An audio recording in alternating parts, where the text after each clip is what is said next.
Hello my beautiful souls, कैसे हैं आप सभी। आई होप आप लोग अच्छे होंगे।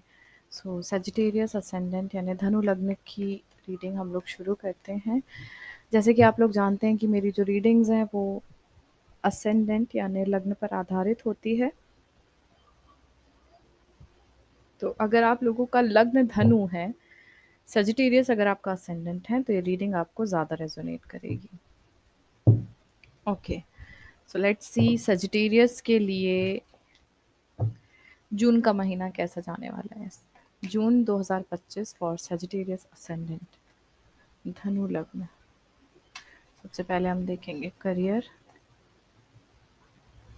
Okay,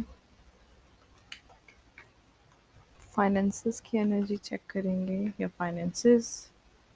right, relationship,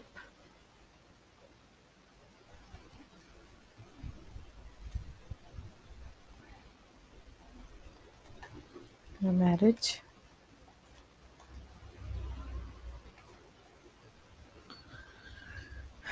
okay, health, okay,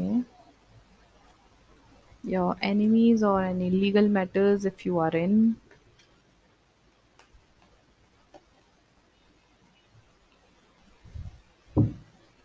your parents,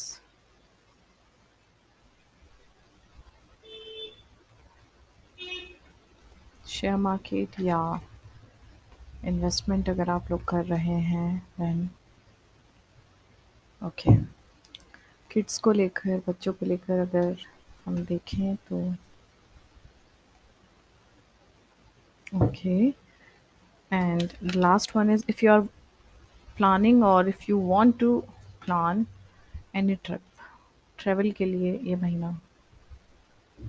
okay, so underneath जो कार्ड आया है आप लोगों के लिए वो है अलोननेस का। अब यहाँ पे जो अलोननेस की एनर्जी है वो कहीं ना कहीं हर्मिट की एनर्जी है। मतलब ये समय जो है आप लोगों के लिए सजिटेरियस, ये इंट्रोस्पेक्शन का ज़्यादा है। मतलब इस समय पे आपको दूसरों की कम मतलब दूसरों की सुनना भले आप सुन लो, लेकिन दूसरों से ज़्यादा इस वक्त खुद से जुड़ने की ज़रूरत है।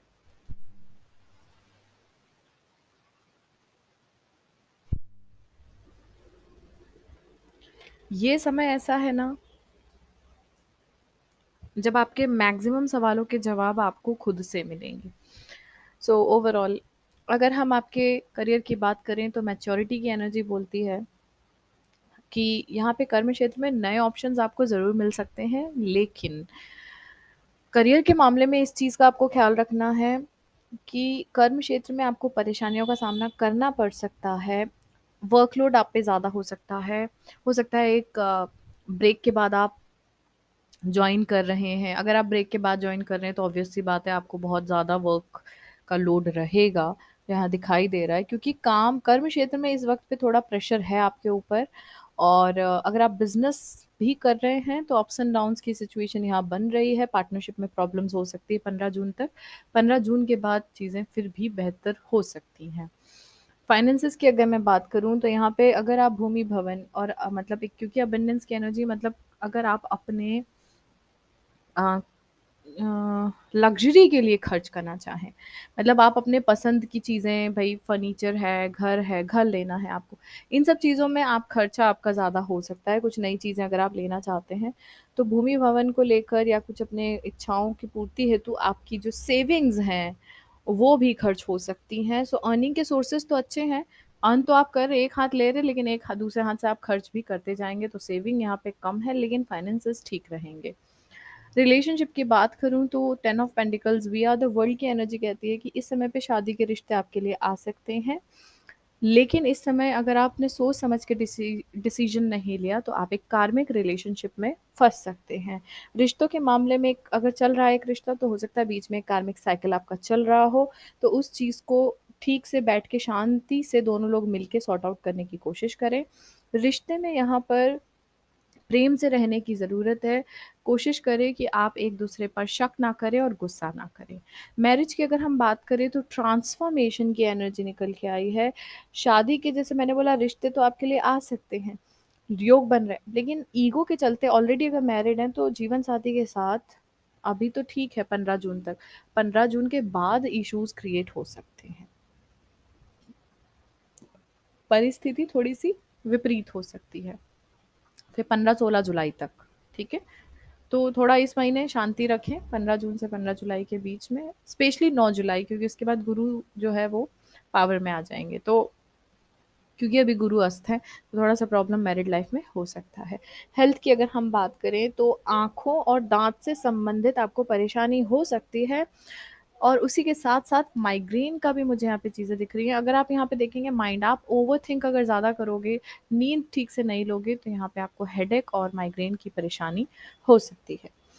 अगर मैं यहाँ पे एनिमीज़ की बात करूँ तो 15 जून तक तो आपके शत्रु कमज़ोर रहेंगे, लेकिन उसके बाद आपको सावधानी रखना पड़ेगी। अगर आप किसी के कोर्ट केस में उलझे हुए हैं, तो 15 जून से 29 जून तक आपका पक्ष थोड़ा-सा कमज़ोर रह सकता है, लेकिन आफ्टर दैट आप मजबूत स्थिति में होंगे।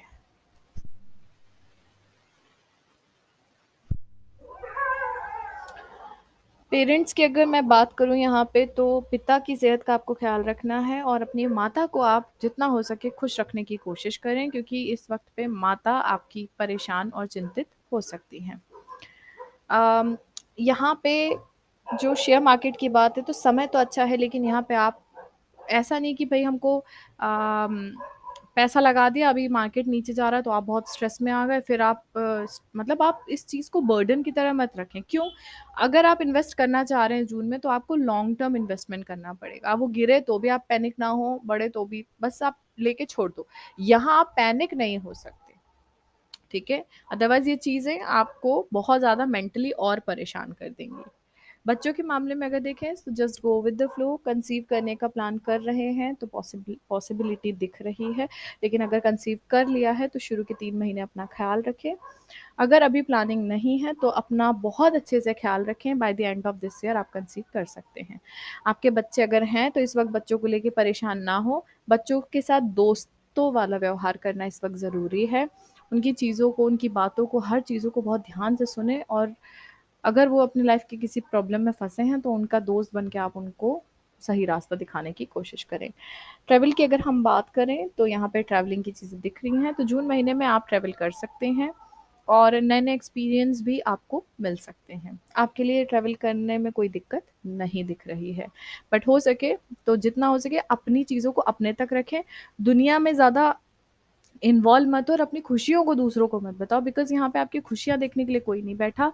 आपके जीवन में क्या प बुरा हो रहा है उसका मज़ा लेने के लिए लोग ज़्यादा बैठे हैं। तो कोशिश करें इन चीज़ों को अपने तक रखें, ठीक है?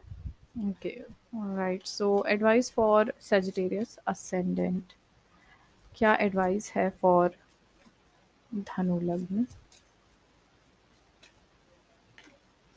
Don't dwell on what might be on the other side of that closed door। इसका मतलब है जो चीज़ आप देख नहीं पा रहे हैं, जो चीज़ आपके आस-पास नहीं है, एग्ज़ाम्पल के तौर पे क्योंकि ये क्लोज़ डोर के हिसाब से, आपको नहीं पता कि जो चीज़ें आपके लिए अभी क्लोज़ हो चुकी हैं या जो चीज़ें आपके लिए सही नहीं है, उसके जैसे होता है ना हम अपने पर्सपेक्टिव में क्या देखते हैं, अगर ऐसा हो जाता तो और या वैसा नहीं होता तो, right? So there is no need to think about कि जो चीज़ हो चुकी है अगर वो नहीं होती तो क्या होता और जो चीज़ नहीं हुई है वो हो जाती तो क्या होता, राइट? मतलब आपको ध्यान नहीं देना है कि क्लोज़ डोर के दूसरी तरफ क्या हो रहा है। आपको प्रेज़ेंट मोमेंट में जीना बहुत ज़रूरी है, इस समय को एन्जॉय करना आपके लिए बेहद ज़रूरी है, ठीक है? So that's all for you Sagittarius ascendant.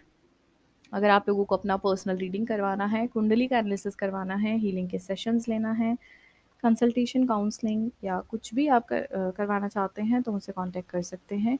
Contact की डिटेल्स आपको डिस्क्रिप्शन में मिल जाएगी। सो मिलती हूँ आपसे बहुत जल्द अगली वीडियो में, तब तक के लिए बने रहिए मेरे साथ। Thank you so much. Stay tuned.